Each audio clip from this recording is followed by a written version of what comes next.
You remember how in the Wolf of Wall Street movie, Jordan Belfort would train all those guys to make a bunch of money with him dialing the phone? Well, think back, who were those guys? Were they sophisticated, educated, smart Harvard grads? No, they were actual mindless degenerates that Jordan Belfort found off the streets. Mindless degenerates who were willing to just follow a script. Good, pick up the phone and start dialing. And here's the thing, is that this movie was not an exaggeration.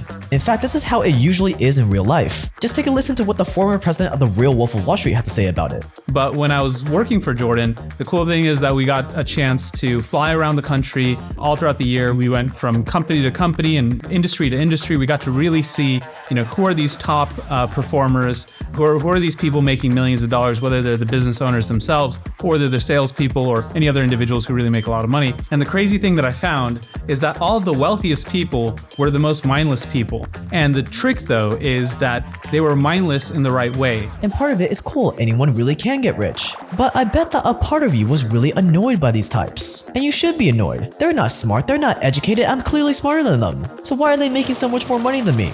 Well, the reason why they make more money than you, the reason why you're not a millionaire, might actually be because you're just too smart. No, seriously, it turns out that the average college GPA of the average American millionaire is just a 2.9 GPA. And, anyone who's not from the United States, 2.9 more or less means that you didn't completely fail out of school, but you were very close to it. Which means that most of the rich people out there, they're not geniuses, they're not intellectuals. They're actually just incredibly average on the intellectual scale.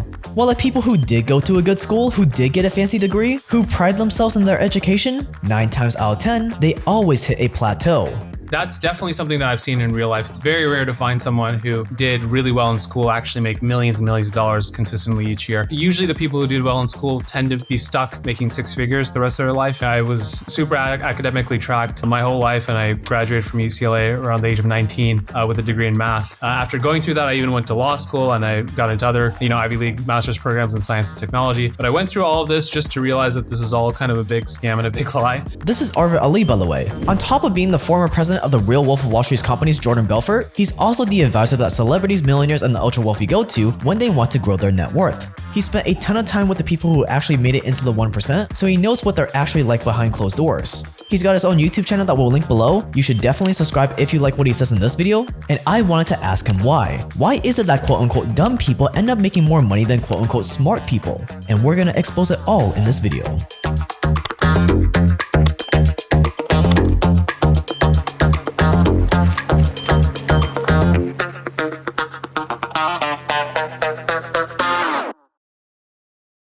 Let's get something out of the way first that I know a lot of you are thinking. But Jake, what about the tech billionaires and the finance billionaires out there? They're not dumb, they're geniuses. I can never be as smart as them. Well, in actuality, most of the billionaires you see are not geniuses. They're just really great at playing the character of a genius. What you'll always find is it's only the tech billionaires and the finance billionaires that aggressively try to portray themselves as geniuses. Nobody else really does. Why would they go through such lengths to pretend to be a genius? Simple. It's because their entire business model relies on convincing you to invest your money with them, to invest in their startup, to invest in their investment fund. And the only way they're gonna get people to invest is if the masses believe that they're a genius. After all, I am a genius, so your money is much better off in my hands than yours. The perfect example of this is Elizabeth Holmes of Theranos. Before she was exposed, everyone thought she was a genius. But when it all came crashing down, everyone realized that she was no genius. No, she was just obsessed with looking like a genius. She was copying all the quirks of Steve Jobs, all in an effort to get people to invest into Theranos. It was the same story with Sam Bankman-Fried. Everyone thought he was this eccentric genius, but as it turns out, he was also a complete dum-dum. Same thing with the WeWork guy. Same thing with the WeWork guy's lead investor, Masayoshi Son. And the same thing with so many other geniuses of yesteryear. And yet for some reason, we still want to believe in these types. It's not like a situation where you find, people sitting in some room, planning and strategizing and being some genius. No one's sitting there trying to be some genius, and it never works out. And it's nice, especially I think for guys, we want to fantasize that we can just sit there and be a genius and make a lot of money. But the real world does not reward that in any way. It just rewards the person who actually cares to be of value to more people. So the next time you see some billionaire trying to market themselves as this all-seeing genius, you and I will know that it's all a charade. But that still begs the question, why are most wealthy people quote-unquote dumb then?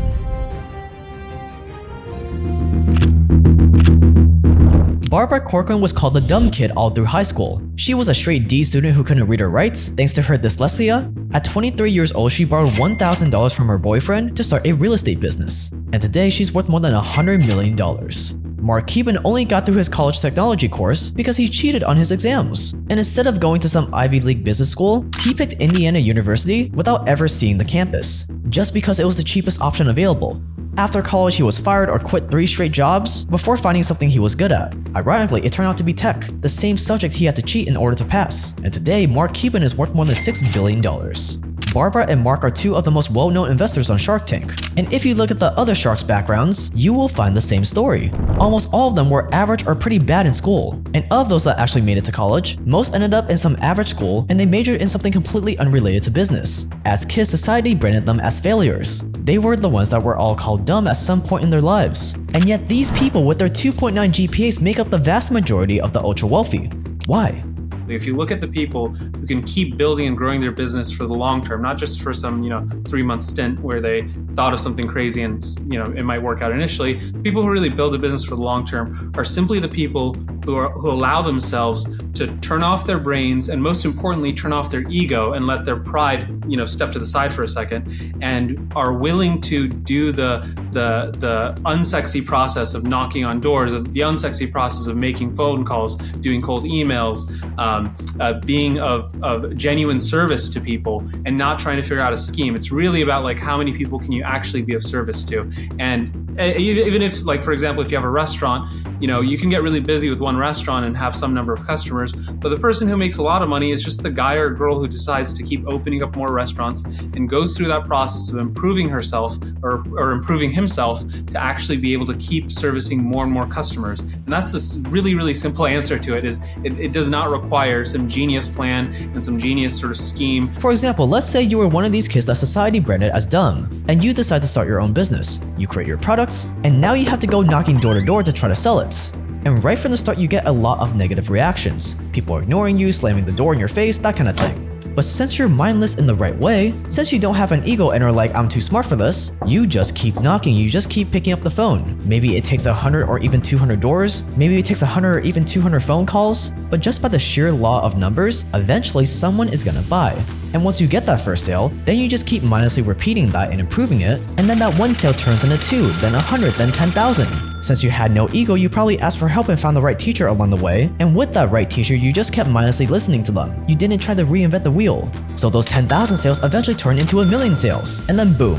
One day you wake up and you find yourself among the 1% of society. Not because you were smart, but because you were mindless in the right way. Now let's compare this to someone educated, someone smart in society's traditional sense. Why can't they do this?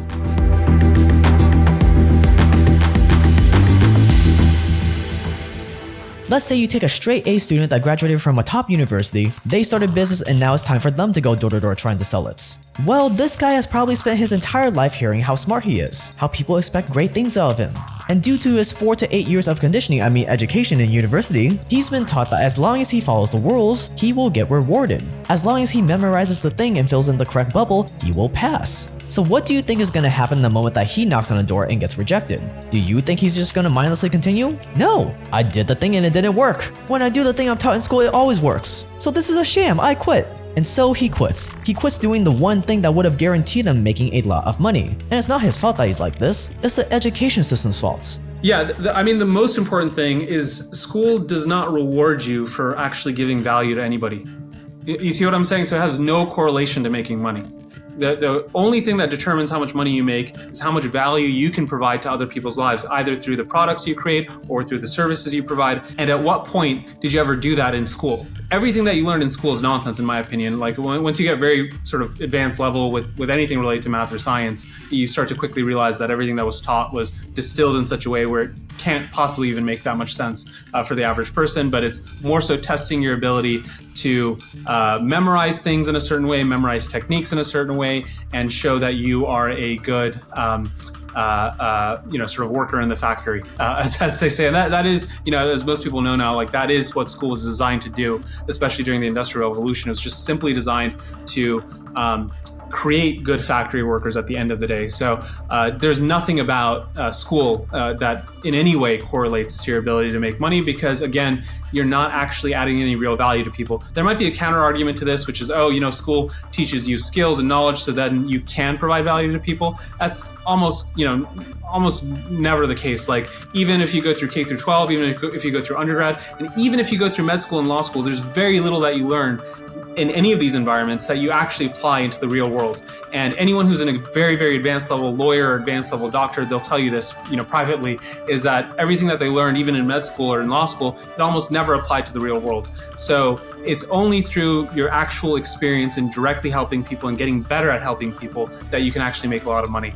So where do most of these smart people end up? Well, most of the time, they end up chasing respectable positions that will make their parents proud, that will boost their ego, or where they're just a cog in the wheel following orders just like school, things like finance or consulting. Sure, I have to slave away 10 hours a day until I retire. Sure, it will take me decades to climb the corporate ladder, and eventually I'll make more than 6 figures. But hey, I'm a consultant for McKinsey. I'm an analyst for Goldman Sachs on Wall Street. All I have to do is run on the treadmill and I'll get a modest carrot, just like school. Count me in. And to be clear, there's nothing wrong with this if you're okay making this trade, but the price you pay for this is being stuck at 6 figures until you're old and feeble. Yeah, and a very obvious way to visualize this is like, imagine you were trying to get really fit and you want to start working out. The best thing you could do is definitely go to an actual expert, in the type of fitness that you're into, and have that expert give you all the strategies and the plans and everything that you need to do. But then you just go do it. It doesn't require a bunch of thinking. Like that's how the sort of life works. Is you can go to an expert, get the right answers, and then you just do the actual steps that you need to do to mirror what that expert is showing that you can get to in terms of end result. So if you can just find that expert first, that's the tricky part for most people in most industries, is just finding the right expert that they can trust. And usually most experts that, especially online, that present themselves as experts, are not in any way a real expert. What they're really doing is giving you information that makes you feel like they're a genius and that you need to trust them because they're some genius, and that more importantly, you need to become a genius yourself in order to make money. So those tend to be most of the people that speak publicly in the business space. And that's why, when you follow most of these people, you don't really get good results, because they're trying to imply that business itself is a complicated process. And hence, the reason you're failing is because you don't realize how complicated it is, and you need to keep navigating this complicated process with them. You never really get any genuine results. The people who actually provide real results are simply the experts who show that it's a simple step-by-step process, and it's not that you need to be some sort of genius. A lot of people, including myself, always looked up to people like, Elon Musk and Peter Thiel and Bill Gates and Jeff Bezos, all these random different individuals who present themselves as some genius. And the nice thing that they do is they make you feel like really good about yourself. Like, oh, I really like this person. He's a genius. Now I can keep being, I can keep going down this path of wanting to be a genius, and somehow I'll make a lot of money. I've never found that these people actually gave me real value in real life where I suddenly made a lot of money because I followed in their footsteps. The only people where you can, follow in their footsteps and make a lot of money are the people who actually have businesses or have a way of doing business that you can directly, imitate. And we say all of this coming from personal experience, because both me and Arvid fell into the same trap. For Arvid, he was on the academic extreme. He graduated from UCLA with a degree in math at the age of 19, then he went to study law and became one of the top performing law students there, until one day he realized that he could make a lot more money not being a lawyer and just doing his own thing, which eventually led him to becoming the president of Jordan Belfort's companies, where he eventually learned some of the stuff he talked about today. I also fell into the same trap. Growing up with immigrant parents, I was always the one that got good grades, that prided myself in being academically smart. But when you're academically smart, or in other words, when you're well conditioned to follow orders, well, you're only gonna have one possible outcome.